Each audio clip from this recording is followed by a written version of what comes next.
par saluer le formidable travail de terrain qui a été réalisé par Aurore et toute l'équipe de LPEA qui mène une lutte acharnée depuis des années contre un ennemi du progrès et de la justice, contre un oppresseur qui pourtant n'en a pas le visage. Alors le combat n'est pas gagné d'avance bien évidemment, puisque des millions d'euros sont jetés par la FNSEA, par les élus locaux, par la société Jean Rosé, par Intermarché, pour la défense d'un commerce coupable. Alors face à eux, nous ne pouvons que lui opposer la justice et le désir de fonder une société non violente à l'égard des animaux. C'est peu, mais c'est tellement précieux. Dans une région où le sang de l'exploitation animale coule depuis trop longtemps déjà, ils ont montré que le fort ne triomphe pas toujours et qu'il vient une heure où la justice trace son chemin envers et contre tout. Cette victoire... Là, il faut appuyer sur... C'est le fil qui passe. Comme ça. Cette victoire se dresse comme un grand phare qui illumine d'espérance les millions d'esclaves animaux marqués au feu d'une brûlante injustice. Car l'élevage, c'est la négation de la liberté. C'est un mal dont il faut se représenter la réalité. Des animaux vivant dans la peur, enlevés en masse, privés de leur identité, arrachés au leur, soumis à une existence qui n'en mérite même plus le nom. La question n'est pas celle du nombre d'individus emprisonnés au mètre carré. La question n'est pas celle des normes qu'il faudrait édicter pour un élevage heureux. La question qui se pose ici, c'est celle de l'élevage tout court. Aujourd'hui, c'est au nom des millions d'animaux séquestrés et retenus en otage que nous parlons. À certains moments, l'histoire se mêle au destin des gens ordinaires en un événement unique. C'est le cas ici à Guéret. Là, le travail acharné d'une petite poignée de personnes, pourtant bien moins puissantes et représentées que leur ennemi, a conduit à empêcher l'ouverture d'un camp de concentration. Cet événement met à nu une question fondamentale qui est celle de l'égalité des vivants. Dans cette lutte, ce n'est pas l'élevage intensif qui est un problème, ce n'est pas Guéret qui pose problème, mais aujourd'hui c'est l'humanité tout entière qui a un problème, celui de la domination du peuple animal et du droit de vie ou de mort que nous nous sommes octroyés à l'égard de nos frères animaux.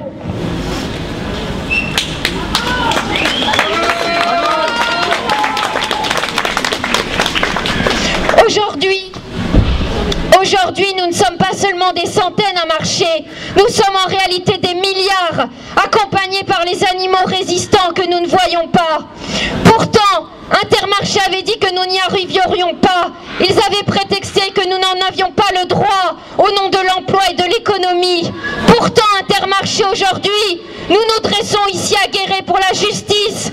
Nous sommes ici pour défendre un monde sans élevage et nous ne laisserons personne nous forcer à faire demi-tour. Car c'est en s'attaquant à l'économie que nous parviendrons à faire flancher les géants de l'agroalimentaire. Car nous ne nous battons pas seulement pour faire fermer des élevages, nous ne nous battons pas seulement pour des cages plus grandes, nous nous battons pour la fin de l'exploitation. Car dans notre engagement pour la justice, nous donnons naissance chaque jour à une énergie nouvelle, plus puissante que le puissant de nos adversaires.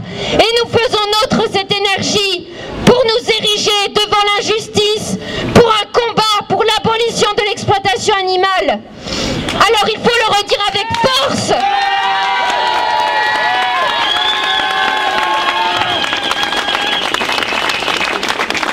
Il faut le redire avec force, il n'existe aucune manière heureuse ou éthique de s'approprier la vie des animaux qui ne veulent pas mourir. Chaque animal aujourd'hui devrait bénéficier du droit fondamental à ne pas être utilisé comme une ressource à notre profit. Alors aujourd'hui nous sommes venus réclamer des comptes pour montrer à ceux qui disent nous diriger que nous refusons leur modèle de société.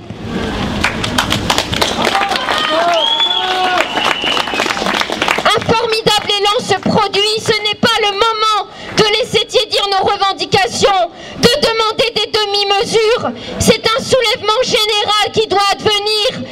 Il faut forcer les portes des abattoirs et des élevages. C'est l'abolition de toute exploitation animale qu'il faut exiger. Pas demain, pas dans un an, mais maintenant. C'est l'heure de la justice. C'est l'heure pour nos frères et sœurs animaux d'émerger de la domination et de fouler enfin le sentier de la justice. C'est l'heure d'arracher notre terrorisme. Le 5 novembre n'est pas une fin, c'est un commencement. Ceux qui espèrent que nous nous contenterons de cette victoire auront un rude réveil demain, car il n'y aura ni repos, ni tranquillité, jusqu'à ce qu'on accorde au peuple animal ses droits.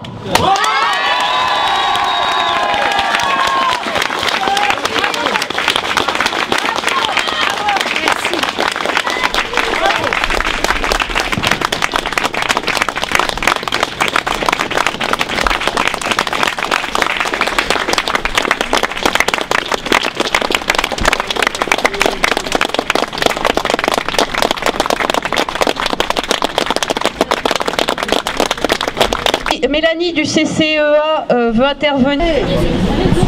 Alors la Griffe vous remercie d'être venus si nombreux pour soutenir les Milvaux et se battre contre cette ferme-usine qui est vraiment une horreur, comme tous ces projets d'exploitation d'animaux. On vous rappelle aussi que Gérard Charolois a accepté notre invitation pour une conférence débat qui aura lieu le 12 novembre à Clermont-Ferrand à 14h30.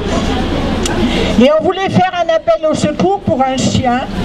Donc je vais vous lire un texte écrit par notre présidente. Jeudi 27 octobre, le journal La Montagne rapportait les faits suivants. Un homme avait été la veille retrouvé mort dans sa voiture sur un parking de la ville d'Issoire, dans le Puy-de-Dôme. D'après les premières constatations, le décès remontait à au moins 2 semaines. Dans l'habitacle se trouvait un chien de petite taille. Le journaliste écrit que le chien avait en partie dévoré le cadavre, puis plus loin, le chien devait être accueilli en refuge avant d'être euthanasié. Nous ignorons s'il y a une réquisition du procureur ou du maire pour faire euthanasier ce chien. Le chien a bien été transféré dans les locaux fourrières d'un refuge. Nous avons contacté ce refuge plusieurs fois. Nous avons réussi à obtenir à grand-peine les informations suivantes. Il s'agit d'un pincher. Les morsures sont nettement moins importantes que ce qui a été suggéré dans le journal. Et c'est l'association du gestionnaire du refuge qui aurait décidé de faire euthanasier dès la fin du délai de fourrière, qui est de 15 jours, ce pauvre chien. Pour justifier cette décision, on a évoqué de vagues raisons d'ordre sanitaire. Grotesque. Tout cela est de l'ordre du fantasme. Ce chien a mangé de la chair humaine. Si le chien est dangereux, nous demandons que cela soit prouvé par un test d'évaluation comportementale. S'il ne l'est pas, il n'y a aucune raison de le tuer. Il a seulement essayé de survivre. Nous refusons cette chasse aux sorcières. Nous avons adressé à la présidente de l'association gestionnaire du refuge un courrier recommandé avec accusé de réception lundi dernier. Nous demandons que le chien nous soit confié. Nous attendons encore sa réponse. Nous refusons que l'arriération prenne le pas sur l'intelligence et la bienveillance. Si ce petit chien n'est pas dangereux, nous demandons qu'il soit épargné et libéré. On a entendu ce chien aboyer de détresse pendant 2 semaines. Personne n'a réagi, n'a levé le petit doigt. Le plus choquant dans cette histoire, c'est que la menace provient d'une association de protection animale. Cherchez l'erreur. Aidez-nous à sauver ce chien, ce petit chien, des pièges de la connerie et de la superstition. Voilà. Nous aurons peut-être besoin de vous contacter pour une mobilisation le cas échéant. Merci d'y répondre. On va pouvoir clôturer doucement cette manifestation, mais ce qui ne clôture évidemment pas l'action générale contre Intermarché, contre la ferme-usine des Milvaux. Toutes les emmerdes que nous avons avec la préfecture aujourd'hui, c'est signe que nous avançons, c'est signe que notre campagne fonctionne. Elle a une résonance en France entière, nous avons des soutiens de partout. Comme je rappelle, on a un site qui répertorie des vidéos de célébrités. C'est énorme, on a plus d'une dizaine de célébrités, et pas des moindres, qui se sont mobilisées créé avec nous, et ça grâce à Corinne Touzet qui est d'une motivation qui est incroyable. Elle a été dans les soirées, elle s'est forcée à aller dans des soirées, elle les a filmées elle-même avec son propre portable quand il répondait pas assez vite. Donc c'est dire combien ça la touche et combien elle a vraiment envie que ça marche. Et grâce à ça, on a pu avoir quelque chose qui est exceptionnel, le soutien de Michel Drucker, parce que généralement il ne soutient pas les associations parce qu'il y en a trop qui en demandent, il soutient la cause en général mais il ne va pas forcément, et là exceptionnellement on a son message de soutien et ça c'est énorme parce que c'est ce qui a lancé le message justement dans les médias et c'est ce qu'on avait besoin. Parce que malheureusement le message ne passe pas forcément beaucoup, ici internet ne passe pas dans toute la Creuse donc on a du mal à passer le mot, mais ce qui est certain c'est que maintenant tout le monde ici est au courant de ce qu'est la ferme-usine et en majorité contre. Donc on va y arriver, j'en suis persuadée, il faut continuer à faire pression sur Intermarché. On a une action en ligne que vous avez certainement tous vue qui s'appelle les moutons. Alors je trouve effectivement le terme un peu mal choisi, mais bon, l'action est efficace en tout cas. Plus on a de moutons qui cliquent sur ce petit bouton, plus la barre augmente et au bout d'un certain nombre, notre demande est faite à Intermarché. Allez-vous maintenir votre contrat avec la ferme-usine? Et ça c'est vraiment le point clé de cette campagne. Si Intermarché renonce à son contrat, c'est la fin de la ferme-usine. Donc c'est vraiment le but à atteindre, mais prudence et mère de sûreté, on essaye via les procédures juridiques également de faire tomber ce projet et peut-être dans quelques jours on aura la réponse du Conseil d'État qui nous donnera une nouvelle victoire en sachant que le ministère a déjà désavoué le préfet et le projet et ça c'est déjà énorme, plus la suspension de l'ouverture.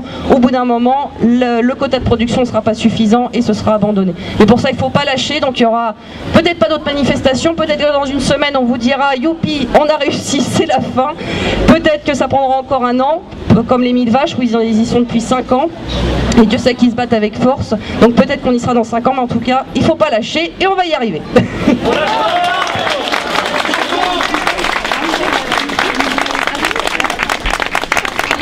Oui, j'oubliais un petit mot. J'ai oublié effectivement de l'annoncer. Donc suite au scandale de l'abattoir de Limoges, puisque c'est dans notre région, il fallait absolument que l'on relaye et on va prendre le relais du message d'L214. On fait une manifestation le 26 novembre prochain. Donc c'est à 13 h devant la mairie de Limoges. Mairie, pourquoi? Parce que c'est beaucoup plus visible que devant l'abattoir. Ça nous permet aussi de faire plus de bruit, parce que faire du bruit devant l'abattoir, c'est pas forcément ce qu'il y a de mieux. Donc être plus visible, et finalement qui est le responsable? C'est le maire de Limoges, puisque c'est un abattoir municipal. Donc lors de cette action le 26 novembre, nous allons relayer à l'exact le message de L214. Il y aura projection de vidéos sur un PC, j'aurais bien aimé sur un rétroprojecteur mais 2 jours ça va être difficile. Donc on le mettra sur un PC, on expliquera aux gens ce qui se passe, il y aura des tracts à distribuer pour réexpliquer que ce ne sont pas des exceptions, parce qu'il y a encore certains éleveurs pour oser dire que ce sont des exceptions. Donc on va bien leur expliquer que c'est quelque chose qui touche 3 millions d'animaux par jour dans les abattoirs de France, qu'en plus là en ce qui concerne les vaches gestantes c'est une pratique légale, donc tout le monde peut se permettre en plus de toutes les infractions qui ont été commises. Donc le 26 novembre, rendez-vous devant la mairie à 13 h, de bonne heure et de bonne humeur. Merci à tous.